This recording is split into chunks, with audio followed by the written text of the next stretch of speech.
Napakarami pong katuruan ng Panginoong Hesus na dinaan niya sa kwento, subalit ang mga kwentong ito ay may mga malalalim na kahulugan. Isa ngayong ating tutunghayan, ang pamagat ng pag-aaral natin, 2 sons and a father. 2 anak na lalaki at isang ama. Salamat o Diyos dahil kayo ay aming Diyos. Kayo ay aming tagapagligtas. Kayo umiibig, nagmamahal. Kayo ang nagpapagaling, nagtatanggol, nagpapaliwanag sa aming buhay. Patawarin niyo po kami sa mga kasalanan namin. Gawin niyo kaming karapat dapat na lumapit sa inyo, hindi dahil sa aming mga nagagawa, kundi dahil sa iyong ginagawa para sa amin. We thank you, Father, that you are gracious and kind and loving, and we now ask you to bless us. Give us the capacity to understand your word. And even more, Lord, give us the power to translate these ideas into lifestyles, na makapamuhay kami na ayon sa iyong kalooban. Payapain niyo po ang aming mga puso, Panginoon. Palakasin niyo po aming loob, patahimikin ang aming damdamin. Palakasin niyo po ang aming katawan, pagalingin niyo mga karamdaman namin. Nais namin, Lord, magtuon ng pansin sa inyo. We drive away any presence of evil from our midst. We reject, rebuke all works of Satan. And we ask you, Father, we ask you, Holy Spirit, descend upon us, empower us. In the name of Jesus, Father, we pray. Luke 15:11 to 12. I will read from the Contemporary English Version. Jesus also told them another story. Once a man had 2 sons. The younger son said to his father, "Give me my share of the property." So the father divided his property between his 2 sons. So simula pa lang ng kwento ay meron na agad conflict, meron na agad na drama. The younger son is confident of his father's accommodation. Hiningi niya agad na hatiin na ang kayamanan ng kanyang ama at hiningi na niya ang kanyang kaparte, buhay na buhay pa itong magulang. So we can see this younger son as selfish and very inconsiderate of his father's and brother's feelings. Hindi pa natin nakakadaupang palad yung kapatid, pero binanggit na 2 anak. Isa siya doon at hinihingi na niya agad ang kanyang mana. Well, the father is accommodating, as we can see.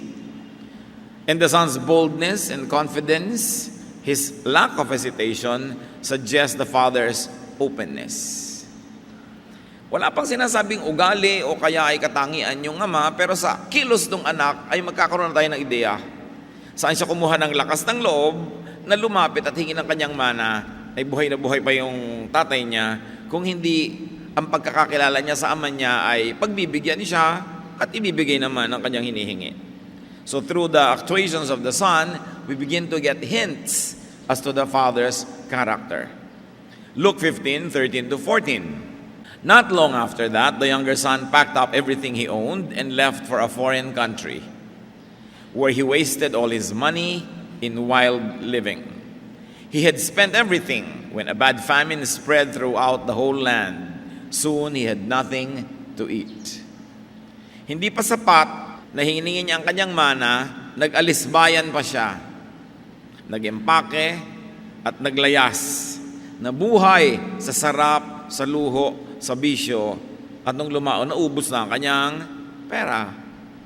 Tamang-tama naman na nauubos ang kanyang pera ay nagkaroon ng salot sa bayan na yon, at pati mga tao doon tulad niya ay naghirap din. We see him, he abuses his father, his resources, and even himself.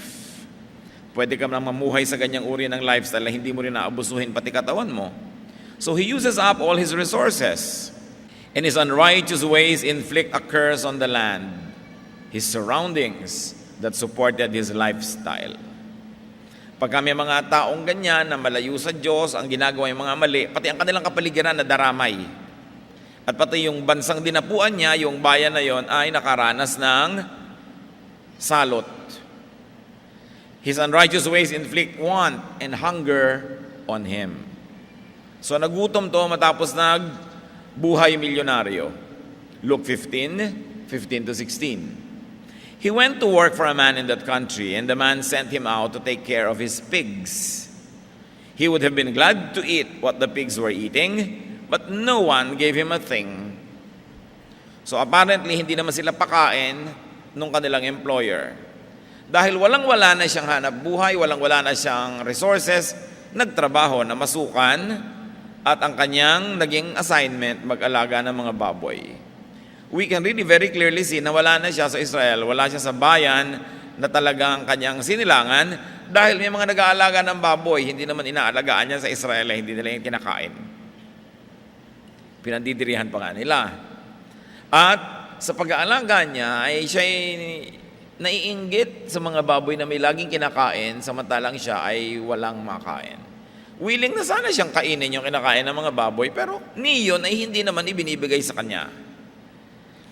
Mga kapatid, hindi naman kanin baboy ang pinag-uusapan dito dahil yung mga baboy sa ganitong mga lugar ang kinakain nila ay mga dahon, mga bungang kahoy, mga ugat-ugat, tulad ng maraming baboy sa Pilipinas sa probinsya. Pinapakain ng nyog, ng kopra, ng gabi, gano'n naman, hindi naman yung mga tira-tirahan ang pinag-uusapan dito. But you can see how far he has fallen dahil ngayon yung pinandidirihan ng lahi niya na hayop, yun pa ang alaga niya at mas maganda pa ang kalagayan kaysa sa kanya. But look at him, he does what he should. He gets a job, he adjusts to his new circumstance.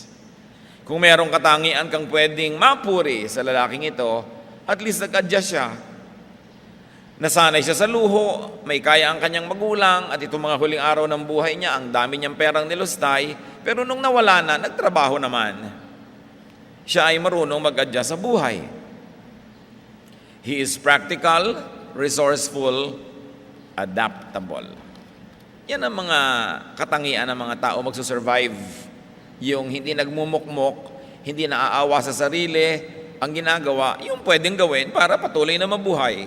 Kasi yun ang kalagayan, tinatanggap at pagkatapos ay sinisikap na makuha kung anong pwedeng makuha out of life. Luke 15:17-19. Finally, he came to his senses and said, "My father's workers have plenty to eat, and here I am starving to death. I will go to my father and say to him, 'Father, I have sinned against God in heaven and against you. I am no longer good enough to be called your son. Treat me like one of your workers.'" Sa kanyang paghihirap na yon ay naitulak siya ng kanyang sinapit sa pag-iisip. Nagbulay-bulay at dahil nag-isip-isip ay naghunos dili o nagbago ng paraan ng pag-iisip. Dahil nagdili-dili, nagbago ang takbo ng utak. Mga kapatid, kung minsan tayo umaabot ng kasalatan, kahirapan, gutom, yung pala naman ay inaakay at itinutulak lang tayo ng konti para mag-isip. Kasi kung lahat ng gusto mo ay nasa iyo, masarap ang iyong buhay, maluho, kung minsan nakala mo, tamang-tama ka na nga, kaya ka kinakasihan ng kapalaran. Pero kung dumarating ang mga hirap, nag-iisip-isip tayo. At kung yan ang nararanas ng ilan sa atin, pwedeng gawing pagpapala maging ang hirap. Kung ang hirap ang siyang magtutulak sa atin para pagbalikan tayo ng isip na parang dali ang kinukuha, tinaalis ng mga layaw sa buhay. Sabi niya, teka, hindi dapat sa akin nangyayari ito. Namamasukan na nga ako, nagtatrabaho na nga ako, gutom at gutom pa rin. Samantalang mga katulong sa bahay ng ama ko, ang sasarap ng kinakain. Nakita naman natin isang ugali ng ama. Lumalabas kahit hindi kinukwento ng storyteller dahil doon sa mga sinasabi ng anak. Sa bahay ng aking ama, pati mga katulong, masarap ang kinakain. Ang gagawin ko, uuwi ako.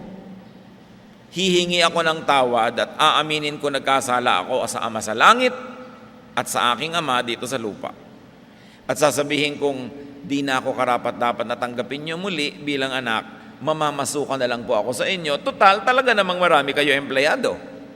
Huwag niyo na akong ituring na anak, ituring niyo na lang akong tulad ng mga tauhan niyo at yun man ay malaki ng kabutihan para sa akin kesa namamasukan pa ako sa iba. What happened here? This man had realization. Naliwanagan ang pinagdimlang isip, nagising, nagkamalay, nagbagong loob. In other words, na-born again. Ganyan ang born again experience. Hindi lang yung yuyuko ka, magdadasal ka, may formula, born again ka na. Kailangan nag-iisip, nagbubulay-bulay, kinikilala at nalalaman ng mga pagkakamali, pinagsisisihan ito, inaamin, hinihingi ng tawad at bumabalik sa Ama. The guy had a spiritual experience. He realized his bad situation. He awoke from sleep, he returned to his senses, and had a change of heart. And he knew where he would be better off. He knew where he should return to, and realized and was willing to admit his sin. And that sin was against heaven and against his Father. He was willing to face the consequence of his sin. He was willing to work for food this time and to lose his status as son. Ang totoo, napakalaki ng decency ng taong ito kahit siya ay ganung uri ng mamuhay. Nagkamali man, inaamin naman ang pagkakamali. Tinatanggap at nagkamali man, handa namang tanggapin yung bunga ng kanyang pagkakamali.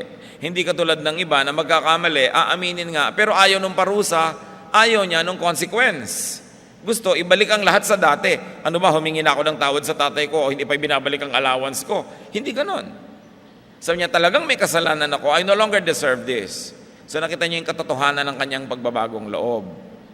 And he doesn't take himself too pompously. Hindi masyado siya magpahalaga sa sarili. He is what you might call an easy person. Madali. Nagugutom, magtrabaho. Hindi pa rin makakain sa pinagtatrabahuhan, lumipat na lang sa tatay bilang trabahador. So he would return to his father but would not expect nor ask his father to restore his privilege. Sabi niya, I will go to my father. And so what do you see here? Resolution. He not only had realization, he had resolution. Luke 15:20, the younger son got up and started back to his father. So siya'y tumayo, symbolically, metaphorically, bumangon at nagsimulang maglakbay pauwi. So there is a rising up and a very clear return. He wastes no time, he acts on his plan and idea. Tingnan ninyo ang karakter ng taong ito. Mabilis umalis, pero mabilis din bumalik. Ganyan din yung siguro yung mga taong mabilis magalit, pero mabilis ding humupa ang galit. Sumisigaw, expressive, pero mamaya, yakap-yakap ka na niya uli. Meron naman mga tao, matagal magalit, matagal magpakita ng galit, pero kinikim-kim pala, at ang tagal-tagal din, nasa sa loob yung galit. Siya iba, madali lang. Luke 15:20, but when he was still a long way off, his father saw him and felt sorry for him. He ran to his son and hugged him and kissed him. What do you see here? A very nice reception. The father we see is loving, humble, affectionate, and expressive. Baka hindi Pinoy. Ang mga Pilipinong tatay, hirap na hirap yumakap sa anak. Lalo't kung anak ng lalaki. No? Hirap na hirap magsabi ng I love you, anak, o sorry, or whatever. Although may mga bagong Pinoy na tatay na ngayon na mas open. Pero nung araw, ang mga tatay para mga puo, nasa mga dambana lang. No? Ni hindi mo mahipo o mabiro. So itong tatay na ito, ibang klase. Now, we see in the Bible that the father sees him a long way off. Malayo pa raw, natanaw na ng ama at patakbong sinalubong ng ama. At sinunggaban ng yakap. Pinagahalikan, pinupog ng halikang anak. Welcome na welcome. Ngayon, bakit mo makikita ang anak na malayo pa? Kasi doon lagi nakatanaw yung tatay. Kung paano umalis yung anak na ganon, lumiit ng lumiit yung kanyang Imahen doon sa landas na malayo, lagi doon nakatanaw yung ama. Kaya nung sumulpot yung maliit pa rin imahe niya, malayo pa lang, nakita na at sinalubong. Talagang inaabangan. Talagang hinihintay. So the father always waits for his lost son to return. Ibang klase. Luke 15:21, the son said, Father, I have sinned against God in heaven and against you. I am no longer good enough to be called your son. So we see here a very clear confession. Very, very important in repentance to confess, to admit and to say it. And the rebel returns sticks to his idea, to his plan. Sa kabila ng pagpapakita ng ama ng kanyang giliw, ng kababaang loob ng ama, hindi sinamantala ng anak na, miss na miss mo pala ako, so pwede kitang i-blackmail, pwede uling may makuha na naman ako dito. No. Kung ano talaga yung pasyan niya noon at sabihin niya, hindi na ako karapat-dapat, huwag niyo na lang akong bigyan ng pribilehyo, itinuloy pa rin niya kahit nagpakita ng kababaang loob yung ama. He could have gauged his father's love and abused it again. After all, his father showed weakness. Alam niyo naman ang mabait, madalas talo kung ang binabaitan niyo mapagsamantala. Pero itong ama, hindi naman pala. No? Totoo pala yung kanyang pagbabagong loob. Na kahit niyakap na siya at minahal-mahal uli nung ama, sabi niya, huwag na lang po, hindi na ako yung umalis. Ang bumabalik ay isa na lang namamasukan sa inyo. Itong bagay sa taong tulad ko. Talagang tapat siya sa kanyang pagsisisi. Luke 15:22, but his father said to his servants, hurry and bring the best clothes and put it on him. Give him a ring for his finger and sandals for his feet. So best clothes, suotan agad. Hindi nga yata Pinoy, hindi na pinapaligo ang anak. Siyempre, kung Pilipino, ligo muna yan. Talagang bihisan agad, wala nang ligo-ligo. Pero tingnan niyo mga kapatid ang halaga, ba't nagmamadali? Because the clothes, especially yung magandang mga damit, was symbolic of covering and honor and dignity. Tulad ng ginawa ng Diyos Ama sa halaman ng Eden, nung nagkasaala si Adan at si Eva, na nagtatago sa mga likod ng puno, at nagtapal-tapal ng mga dahot sa katawan nila dahil bigla silang nahiya na sila'y hubad. Anong ginawa ng ama? Dinamitan agad sila ng leather. Designer leather. The Lord clothed them with skins. The Lord did that. So ito na naman ang ginagawa ng tatay, tinakpan. At ganon din ang ginagawa ng ama natin sa langit at tinatakpan tayo ng dugo ni Kristo. Para madamitan tayo ng kalinisan at ng matakpan at matanggal ang ating karumihan. You see the beauty of the poetry here, the symbolism, the consistent message of Scripture from Genesis to Revelation. And here, sabi niya, bigyan siya ng ring, sing-sing, which was a symbol of power and authority as a son. And sandals, talagang status of a son. Nung araw po, ang mga may sandalyas lang o sapin sa paa ay mga anak at amo, ang lahat ng katulong nakayapak. Kaya sabi, hindi pwedeng katulong ito. Anak ko to eh. So binilagyan na uli ng sandalyas, dinamitan at may singsing pa. We see restoration. The father restores his son's former status. And all the son had to do was to return. No questions asked. Tinanong ba, umuwi ka pa? Di ba maraming ganyan na umuwi ka pa binubungangaan ka na. No? Nasaan ang pera mo? Payat na payat ka. Ang dusing-dusing mo. Kaya ka umuwi. Walang ganon. He forgives and accepts him again as if no offense was done. Luke 15:23-24. Get the best calf and prepare it, so we can eat and celebrate. This son of mine was dead, but he has now come back to life. He was lost and has now been found. And they began to celebrate. What did this repentance do and bring? It brings rejoicing. Mga anak, bumabalik kayo sa magulang, una dahil kailangan nyo, pero dapat din isipin ninyo, dahil it makes your parents rejoice. Gustong-gusto ng mga magulang, umuwi ang anak. Lalo yung mga nagtatrabaho sa malayo mga syudad. Hindi yung uuwi ka, burol na. Dapat uwi ng uwi. Ikinagagalak talaga ng magulang yon. Meron pa nga isang magulang nagtatampo na doon sa anak. Hindi daw dumadalaw, kundi Pasko lang. Samantalang ilang bloke lang ang layo.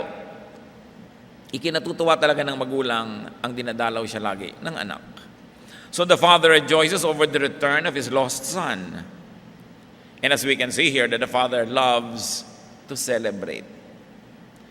He is ready, willing, and able to celebrate. Meron talagang pinatataba na tupa na sa kaliit-liit ang excuse ay kakatayin para magpiesta.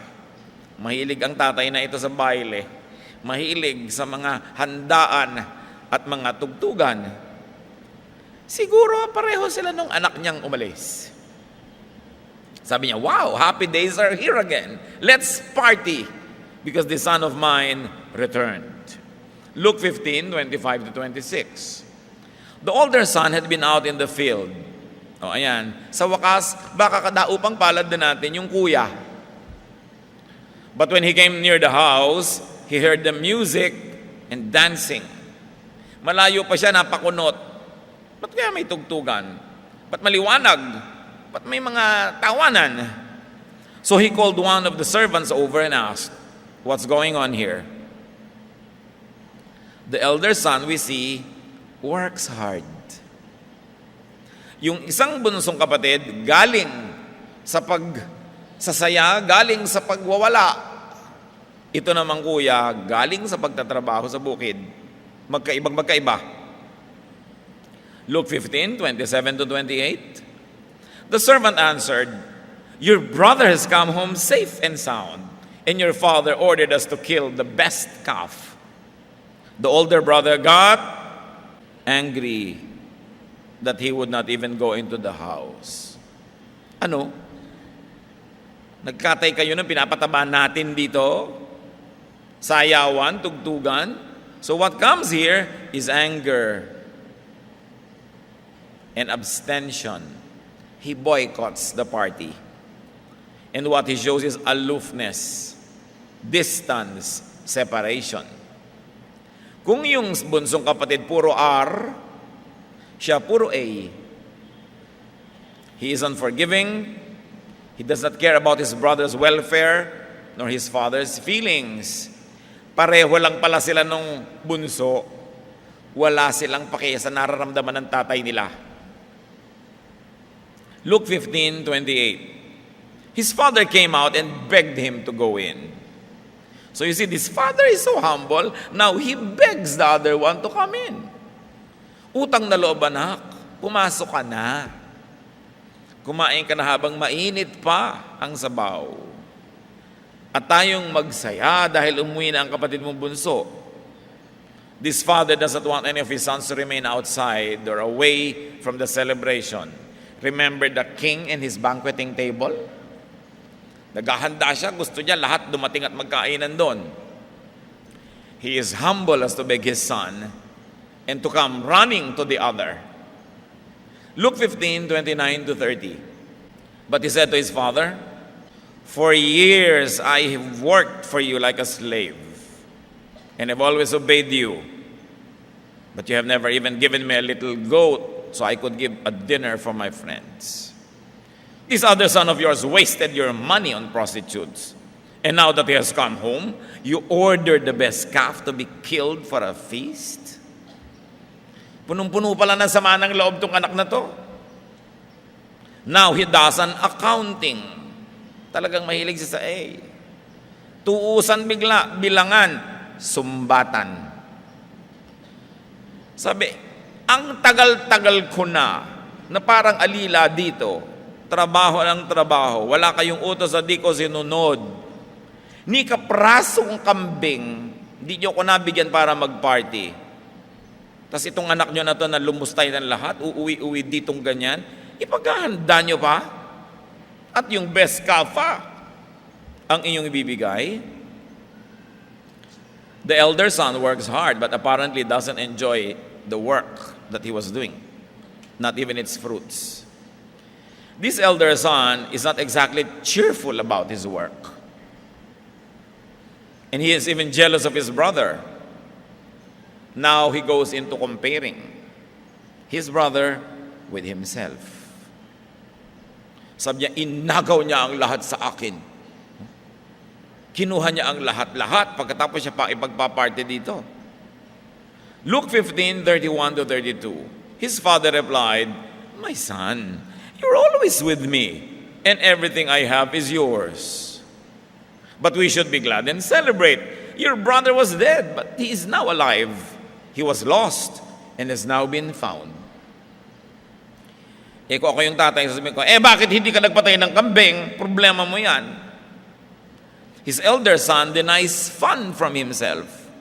He forfeits his share in his father's wealth. He is legalistic. He is not fun. Masipag, magaling, reliable, pero laging mahaba ang muka, laging naninimangot, laging nagtutuos, hindi naman pala masaya. Hindi niya kilala ang ama niya. Mas kilala nung isa. Yung isa, tatay, akin na lahat ng kalahati ng kayamanan nyo dyan. Ibinigay naman ni tatay. Alam niya ang kabutihang loob ng tatay. Itong isa, masama ang pagkakakilala sa ama. Hindi siya humihingi dahil baka hindi siya bigyan. Hindi siya humihingi dahil baka siya mapahiya.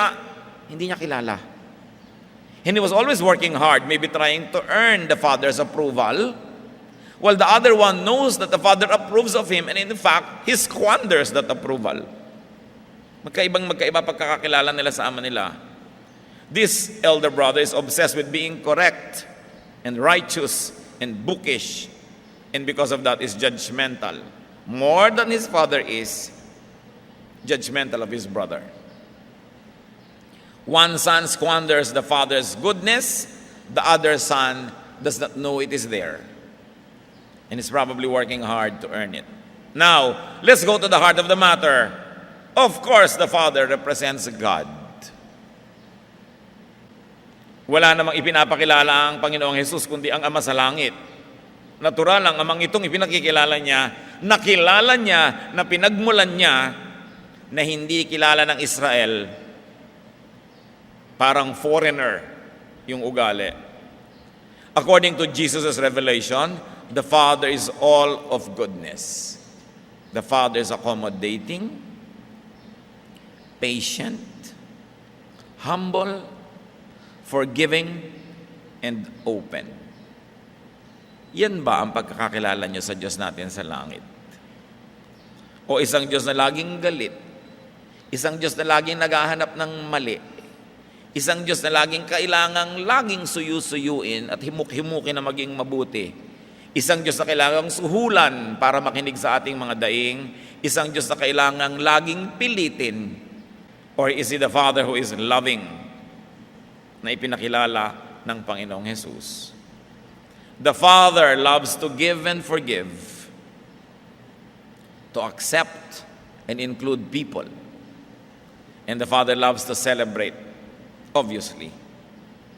God loves music and dancing and feasting as Jesus presents the Father to us. Not the Father being presented by the priests in the temple. Hindi ka makalapit nang wala kang dalang handog.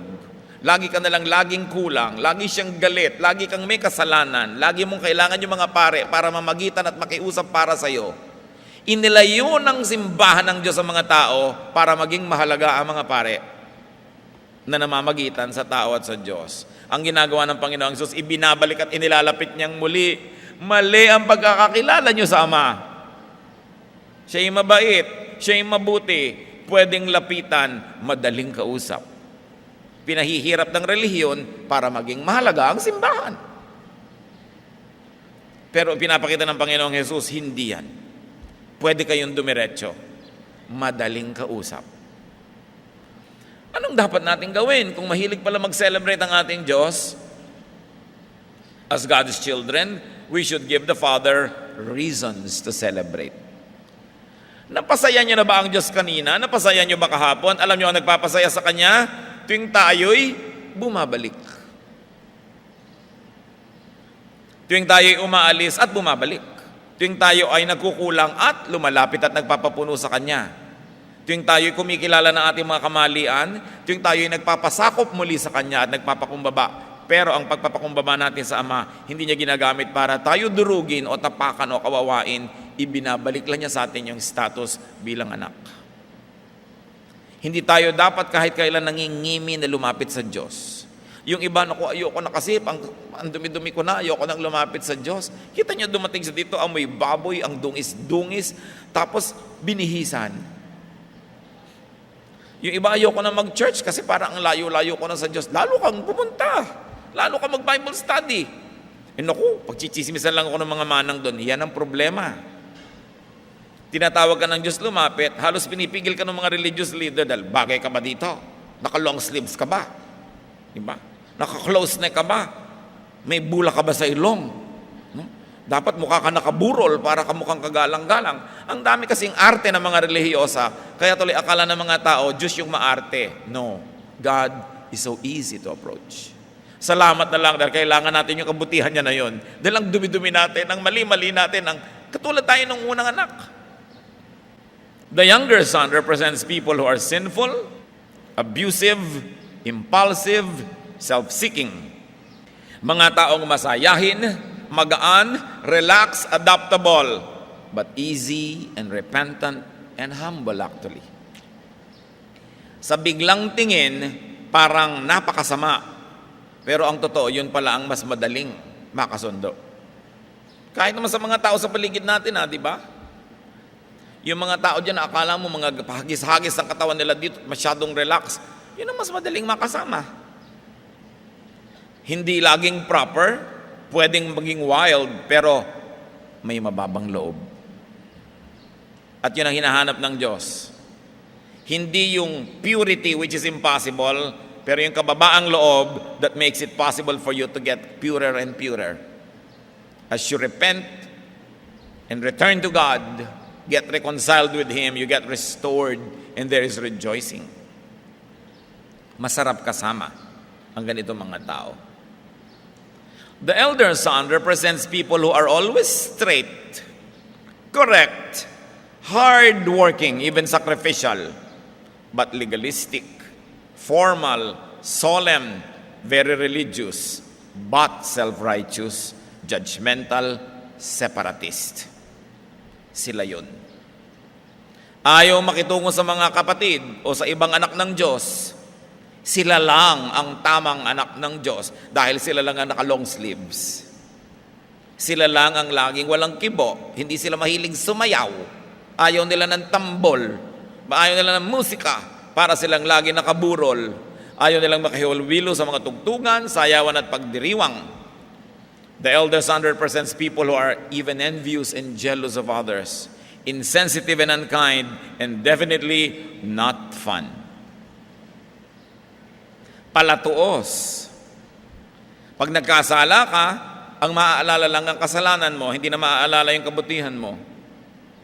Maglingkod ka sa church ng 10 years, dadapa ka ng ika-11th year, sipa ka, tanggal, tiwalag. They keep records of their own righteousness and their brother's sinfulness. But Corinthians says, love keeps no records of wrongs. What is the overall message of the story, brothers and sisters? Here you have two sons. Both types of people are not good enough. Pareho lang. Yung isa bulagsak, yung isa masinop. Pero pareho lang silang nagkakamali tungkol sa Ama. No one is good enough. The correct son thinks he is good enough, making himself self-righteous. At maraming ganyan sa church. Mas marami nung son number 1, yung elder 1 sa church, kesa nung number 2. Misguided religion could promote a culture of self-righteousness, of judgmentalism and intolerance, leading to separatism. Ipinagmamalaki pa, separatist. No? Ayaw kong pumasok. Hindi ako sasali sa sayawan na yan, sa tugtugan na yan. Iba ako, mas banal ako, mas tama ako. Pero sabi naman ako, pumasok ka na, sige na. Salamat na lang ang Panginoong Isus ang nagkwento nito. Siya nagaling talaga sa Ama. Makakatiyak tayong ito ang tunay na karakter ng Ama. Yung ipinepresent niya. But it's difficult when you are in a religion based and focused on performance. Because you're just as good as your last performance. At least the sinful son knows that he is lost. Pareho lang naman silang ligaw eh. Yung laging tama, hindi umaalis, hindi rin niya kilala yung Ama. Hindi niya alam gracious yung Ama. Hindi niya ginagamit yung kabutihan ng Ama. Pero kinikimkim naman pala niya yung sama ng loob. Work siya ng work ng work. But the lost son appreciates God's grace. He is saved by the Father's grace. While the other one is trying to save himself by his own works. If you are this son, remember you're ours. Realize if you're lost. Resolve to return. Rise from your predicament. Repent, return, and get received and restored. Then rejoice. The correct son doesn't know that he is lost. He relies on his good works alone. Nagtatrabaho ako dito, hindi ako gumagastos, nagtitipid ako. You see, siya yung bida. Ganito ako, ganon. These are the people who try to earn their salvation by works. They try to be self-reliant. They don't need the Father's grace according to their own measurements. If you are this son, well, you probably don't know it. And you probably won't admit it. Mas mahirap kausap itong son na ito. Walang mahirap na ituwid, kundi yung taong hindi niya alam na liko siya. Wala nang hihirap pa na pagpaliwanagan, kundi yung taong akala niya, alam na niya. Sabi nga ng mga Arabo, kabir mushkila. Big problem yan. At kung ikaw tong taong ito, kapatid, think of your ace. Get rid of your anger and your abstention, your aloofness, and your accounting. Huwag kang makikipagtuusan sa Diyos, talo ka. Baka akala mo, ang dami mo nang nagawa, tutusin sa Diyos. Ang tagal-tagal ko na kumakanta sa choir, tapos hindi mo lang dinidinig ng Diyos ang prayer ko, tutuusan mo siya ng ganon, baka makipagtuusan sa iyo ng Diyos. Tulong ako ng tulong, trabaho ako ng trabaho, tapos ganito, tapos ganon. Siya yung number 2 na son. Actually, number 2 sa story, but number 1 sa ranggo. Siya yung panganay. Sa palagay niyo mga kapatid, at sagutin niyo na lang sarili niyo, sino sa dalawang anak ang mas kinalulugdan ng ama? Miss na miss niya siguro yung alibughang anak. So niya, miss na miss ko na yung anak ko. Pag nandito, lagi nagpapatugtog ng music. Lagi kami nagbabarbecue. Lagi kaming masaya dito kahit magastos. Ito namang sangto, kakuri-kuripot. Ayaw tumawa, ayaw magsaya. Nandito nga pero para rin namang wala kang kasama. Bali wala. Kaya nung dumating yung anak, ang anak takbo at sumalubong agad. Mas mahal kasi ng Diyos yung taong kahit nagkakamali at nagkakasala, inaamin naman. Humihingi ng tawad, bumabalik. Kayo man mga magulang, hindi man natin tatanggapin na kung minsan talagang may tinititigan at may tinitignan lang. At may iniirapan pa nga na anak, ano? Iba talaga pag malapit sa'yo. Diba? Who are you between the two sons? Bilang anak na lang, sa sarili nating magulang, sino kaya tayo sa dalawang anak na to? At bilang anak ng Diyos, sino kaya tayo sa dalawang yon? What kind of a father are you? Kita nyo yung ama na example na ibinigay? Mapagmahal. Sayang lang yung panganay na anak, hindi niya na-enjoy yung tatay niya kasi hindi niya kinilala. Ni isang kambing, hindi siya humingi. Katangian ba yon? O dahil hindi niya kinikilalang mabait ang tatay niya? Ayaw niyang humingi, siguro para walang maisumbat sa kanya. Yung pala, isusumbat naman niya na hindi siya binigyan. Di dinadamdam naman pala niya yung pagtitipid niya. Bakit pa? Pumunta tayo sa mga anak, mga kapatid natin. Sino kayo na kapatid dito? Tayo ba yung bunso o yung panganay? Kuminsan naman siyempre parang ikaw yung bunso, kuminsan parang ikaw yung panganay. Pero sino yung mas? Tuwing darating ba kayo sa inyong mga pamilya, lagi na lang kayo si kontrabida?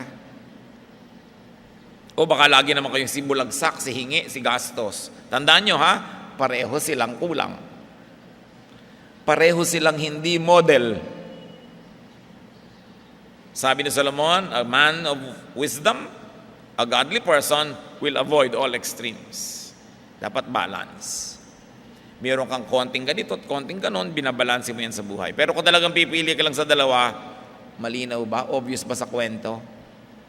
Na mas kalugod-lugod yung isa. Hindi dahil siya'y bulagsak at magastos at makasalanan, kundi dahil mababa ang loob. Hindi mayabang, hindi mapagmataas, hindi self-righteous. And remember that this story was told by Jesus Himself. Tularan natin yung ama, hindi ang Pharisees, na lagi ka nalang tinitiwalag, lagi kang pinapagalitan, lagi ka nalang mali, lagi kang kulang. Jesus wants to correct our misconception about God our Father in heaven.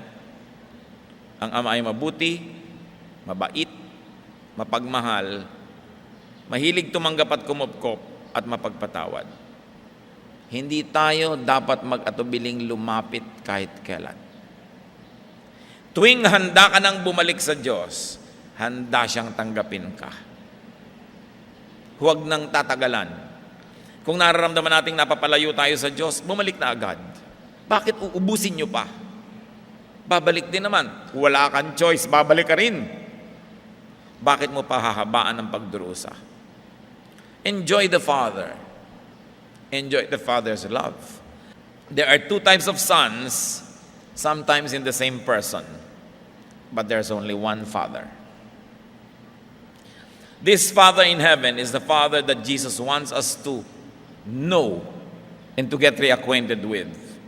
He is good for both of us, for all of us, dahil siya ay napakabuti. Ama namin sa langit, turuan niyo po kaming laging lumapit sa inyo na huwag nang sobrang lumayo pa at maubusan ng pagpapala bago sumuko, tulad ng bunsong anak. Turuan niyo rin po kami, Panginoon, na huwag matulad dun sa panganay na anak. Natadtad ng mga mabubuting gawa, yun naman pala ang kalooban malayo sa inyo. Hindi pala kayo kilala. Mapaghusga pala. At hindi ikinatutuwa ang pagbabalik ng sariling kapatid dahil may panibugho at inggit. Mahilig humiwalay, mahilig itaasan sa sarili. Ituro mo sa amin, Panginoon, kung kami ito at ang maituwid namin ang aming buhay. At sa lahat sa amin na merong dapat na gawing pag-uwi, pagbalik sa inyo, ngayon din, Panginoon, turuan nyo kami na manumbalik ang loob sa inyo. Maring malaki, maliit na bagay ang inilalayo namin, ngayon nais naming manumbalik, humingi ng tawad, at tanggapin ang inyong pag-ibig muli. Magbulay-bulay tayong mga kapatid kung ano ang dapat nating gawin sa kwentong ito. Una, alamin natin kung sino tayo sa dalawang magkapatid at ang magawa ang tama. Kung tayo yung abusado, bumalik sa Diyos at tigilan ng pang-aabuso sa sarili, sa katawan, sa Diyos, sa kanyang kabutihan. At kung tayo naman yung laging proper and correct, pero ang loob naman pala ay masama, ipaglubag loob din natin ang kasaysayan at tayo magbanumbalik sa Diyos. Mga magulang, tularan natin ang Ama sa langit na hindi nag-aatubili ang ating mga anak na lumapit, humingi, lalo kung sila'y kulang, lalo kung sila'y bigo, lalo na silang walang ibang mapupuntahan, nawa tayo ang unahin nilang maisip dahil alam nilang mahal natin sila. Lord, turuan niyo po kami na magkaroon ng saysay sa buhay namin ang mga leksyon ng kwentong ito. Magbulay-bulay tayo sumandali sa katahimikan sa piling ng Ama sa langit.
love to you, mga pamangkin.